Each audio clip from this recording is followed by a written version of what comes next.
week it's been. And what a fascinating time to be launching a 12-week sermon series on this American faith. This summer we plan to draw the connection, as I mentioned earlier, between All Souls and the core values of which the United States of America were founded. Unitarian Universalism is a rather unique American religion that was formed out of that same philosophical milieu from which our nation and our democracy was born. Some of the same people who wrote the Declaration of Independence and founded this nation also were pioneers of Unitarianism and Universalism, people such as Thomas Jefferson and Benjamin Rush and later John Quincy Adams. They believed that the same principles that were good to govern the nation were also solid principles upon which to govern one's religious life as well. Principles such as reason and freedom, tolerance and democracy. So each month, as I mentioned, we will have a sub-theme from the overarching topic, and this month's theme is the gift of doubt, which causes us to ask questions. And when we doubt, we don't accept the things that were taught to us or told to us or are often accepted as common knowledge or common truth. The founders of this country, of course, did not accept the idea that there should be a divine right of monarchs to lead the people. They doubted the old systems of power, and they came up with the idea that there can be a government of the people, by the people, for the people. And they came up with the courage to pursue it at all costs. So today I want to lift up the importance of our doubts and doubting the truths that we are told so that we can find an even deeper understanding. In most cases, if someone's here at All Souls, it's because they have doubted something that they were taught about religion in the past. Here we embrace our doubts, we embrace people's questions, and we see these as important drivers to push people to explore more deeply. The same is true with history as it is with religion, that we grow up learning, for example, that the Thanksgiving story of how Europeans and Native Americans coexisted in joy and friendship. It's as if this were a symbolic example of the encounter between Europeans and the Indians. It's the same with culture. We may grow up being told that the French are rude, or that gay people are sinners, or that Muslims are dangerous, and it's good when people doubt these kinds of presuppositions and prejudices. It's intellectually honest to test what we've been taught against our real-world experiences.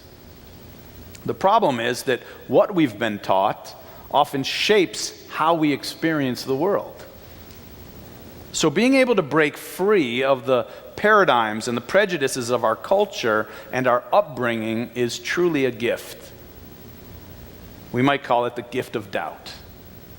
It's interesting that as we launch this series, it's also a moment in our country's history when, in New Orleans, they are taking down historic statues because of the stories that those statues tell and the stories that those statues obscure. This Thursday at the John Hope Franklin Center for Reconciliation National Symposium, I was asked to give a speech in honor of artist Ed Dwight, who created the 1921 Race Riot Memorial that's down in the John Hope Franklin Park in downtown Tulsa, as well as the organization was also awarding the executive director of Living Arts in Tulsa, Steve Liggett, who has run that contemporary arts organization for 26 years. So I began by explaining how some art imitates reality and some art transforms reality. So in light of the removal of these Confederate statues happening across the South, now Arizona, legislators are calling for the removal of similar statues there. I want to focus on how public art and memorials shape our collective memory and our communal values. What we memorialize matters, because what we remember about our past affects how we create our future. Memorials help us to shape a shared narrative of our history and of our public identity. But the challenge is that the memories and the meanings we make of events are not neutral. For example, are men who go to war against the American government and try to divide one nation into two, like the Confederates did, are they heroes or are they traitors? The answer is not neutral. And there are economic and political consequences to how we tell our story. If we call something a riot, as the 1921 death and destruction in Greenwood here in Tulsa was called, it doesn't cost insurance companies or the government any money. And it doesn't ascribe liability. If we call it illegal or premeditated or government-sponsored, somebody is going to have to pay if justice is served. One of the great dilemmas for one who designs memorials is how to confront and memorialize the uncomfortable and unjust truths of our past. Memorials can do as much to silence certain stories as they can to illuminate others. So when we look at the Confederate monuments that adorn parks and intersections throughout the South, most of them were erected during the Jim Crow era. This was an era in American society described this way in the New York Times recently. It was a time when black Southerners were non-persons, with no say in how such public spaces were used. Those who spoke out against the oppression often died in lynchings staged as public entertainment. End quote. And we could add, they also died in other forms of American race-based terrorism, like the 1921 Tulsa massacre. Now, I don't use the word terrorism here lightly or unadvisedly, especially in light of what just occurred in London and the events that have been happening around our world. I use this word terrorism very carefully and very intentionally this morning as I talk about these events. Lynchings and what were called riots back then were forms of violence used to terrorize an entire community. And that's the definition of terrorism. Because the violence not only harms those who are hurt, but it sends fear and intimidation throughout an entire community. I recall after September 11th, 2001, when some white students went in to talk to one of my former professors, Cornell West, Dr. Cornell West, who was African American, and they said, these white students said, Dr. West, I just don't understand how these people could be attacking us. They don't even know us. They don't even know what we're about. They're just attacking us, and it's so unfair. And Dr. West looked at them and he said, welcome to what it's been like to be African American in America for 400 years. People attacking us. They don't know us. They don't know who we are or what we stand for, but attacking us and causing violence against us for no reason. So what does all this have to do with doubt? For Tulsa and Tulsans to erect a memorial to the events of 1921 was a powerful form of cultural intervention that took over 80 years to accomplish. And why does it matter? It matters because America often has great difficulty dealing with its violent past. So we tend to avoid the harder truths about ourselves and about our country. Now, when most people think of terrorists, most Americans think of terrorists, they don't think about white professionals, lawyers, judges, clergymen, and business owners. But those were the people who were creating and endorsing the terrorism of African Americans as recently as the 1950s here in America. Terrorism, as we know, is propagated by ideology. And the faulty ideology that fuels this terrorism is white supremacy. The idea that white people and white cultures are innately superior. Now, you may be wondering why I'm bringing all this up when you thought you were coming to the kickoff of a nice new summer sermon series on American faith. What I want to point out is something that I said in my speech on Wednesday afternoon, that arts and creativity are an important component of a thriving democracy. Because the arts can encourage critical consciousness and can direct our attention to larger issues, not only about the past, but also about the present. Art, whether it's a movie like 12 Years a Slave, or a novel like Toni Morrison's Beloved, or a Broadway musical like Hamilton, the arts catches the public's imagination and can focus our attention on issues that we might not otherwise address. A public memorial like the one in Tulsa in the John Hope Franklin Reconciliation Park is an art form that has some special challenges. Like, how does a work of art begin to depict mass murder in a way that demands engagement and helps envision a better world without repelling or re-traumatizing people? Ed Dwight, the sculptor of Tulsa's memorial, heightened this particular challenge for himself by setting 1921 Tulsa in the context of the Trail of Tears, and American slavery, and later movements for and against civil rights. He created a memorial that addresses horrendous barbarity, atrocious violence, and immense injustice in a way that causes us to turn towards and not away from the reality. That's pretty incredible. He did it in part by not shying away from the tragic injustices, but also highlighting the incredible triumphs of the survivors against all odds. And of course, no work of art can repair or compensate for such trauma and mass murder or lost property or opportunities. However, such art can begin to shape a dialogue among those living today about the events of the past and our current responsibilities. It's what French philosopher Emmanuel Levinas called illuminating the space between the tomb of memory and the womb of history. There's this immense open canvas between the tombs of 1921 and the womb out of which we can give birth to a new Tulsa and a new America. It's a canvas upon which we can create a new future. In that way, we are all artists. We are all shaping and curating our culture. So the ultimate goal of memorial art is not just to remember, but to help us repair and reconstruct the social fabric of our nation and our city. It's not just remembering who we were, it's meant to influence who we will become. That's reconciliation.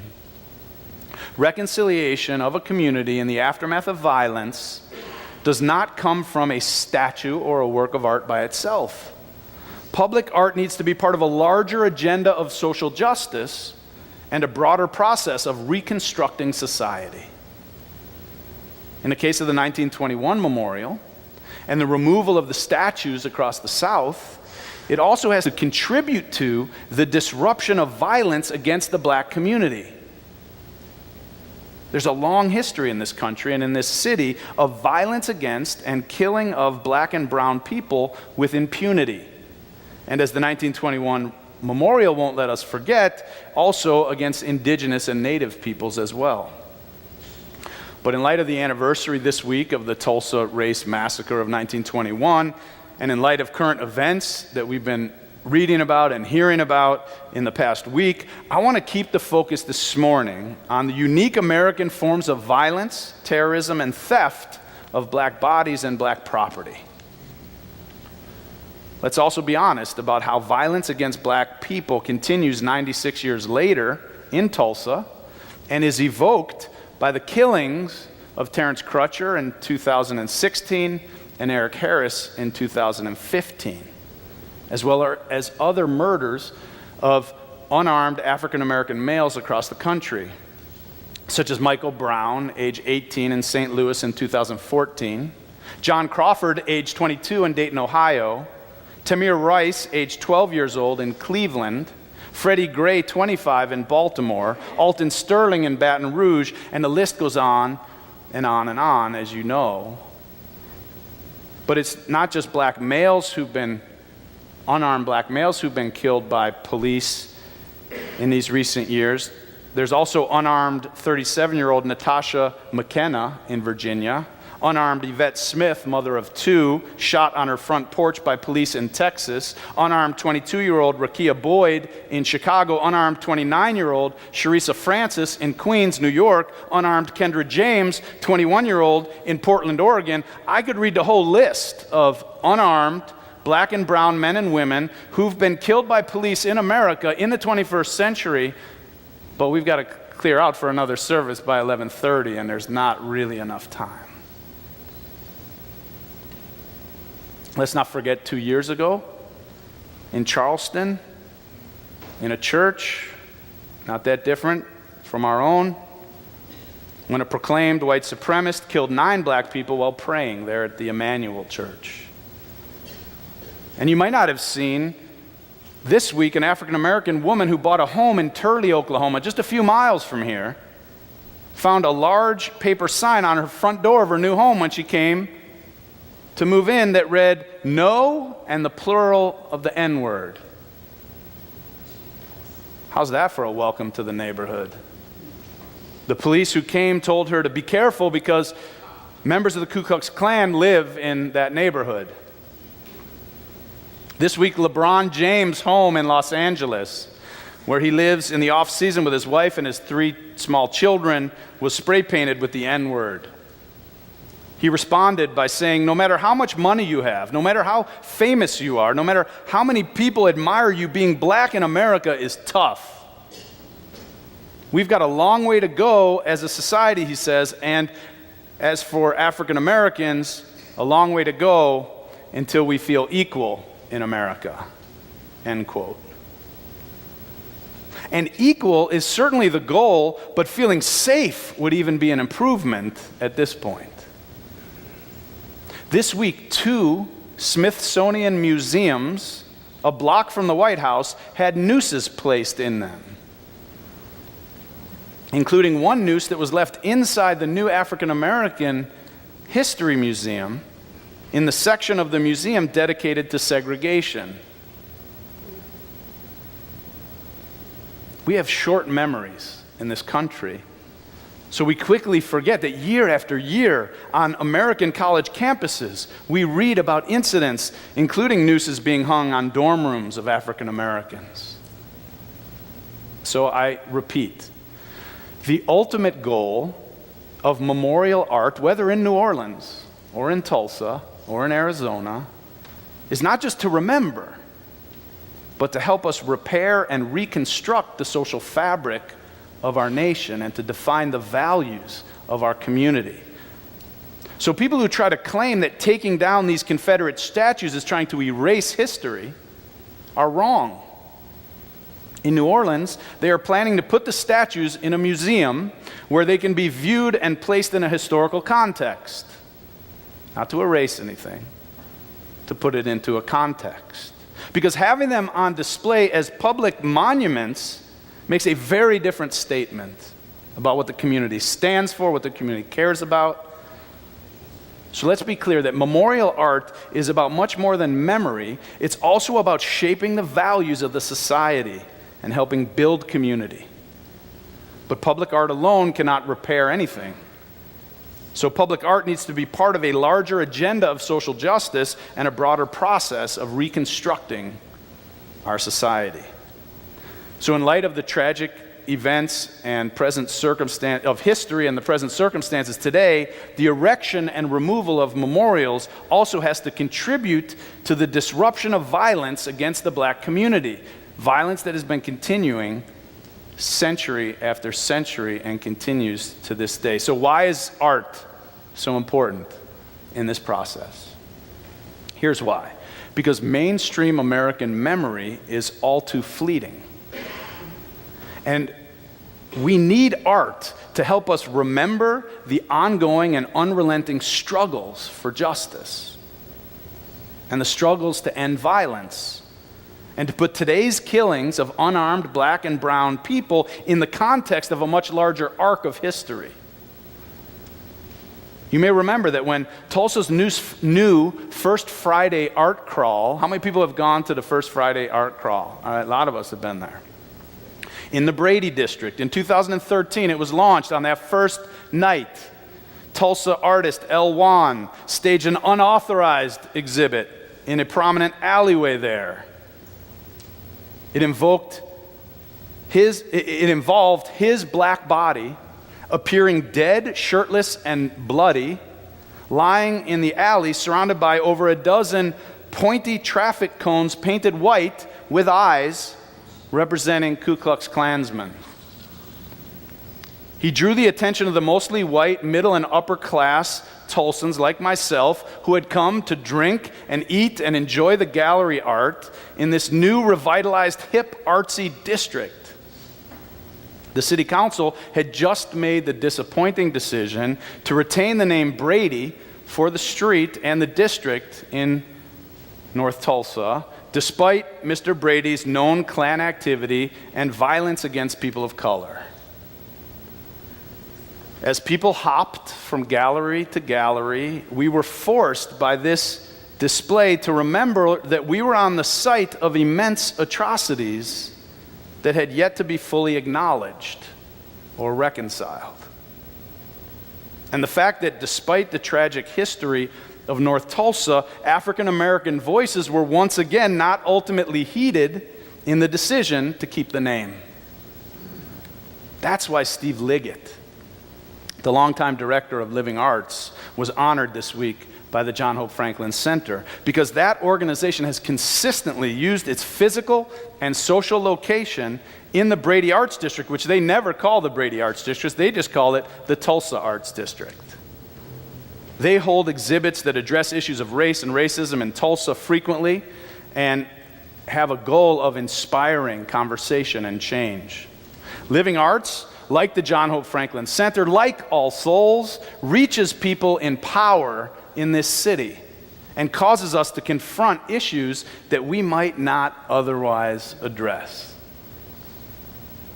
It's too common for the many black men and women who've been killed due to this long legacy of violence against black people in this country to go from being alive to becoming a hashtag to being forgotten altogether. It takes art and artists and socially engaged congregations like this one to help prick the conscience of the community, to force a dialogue that links these real people's tombs with the womb of history out of which we can give birth to the Tulsa of today and tomorrow. And as we all know, to give birth involves a lot of pushing. Some of us know that more than others.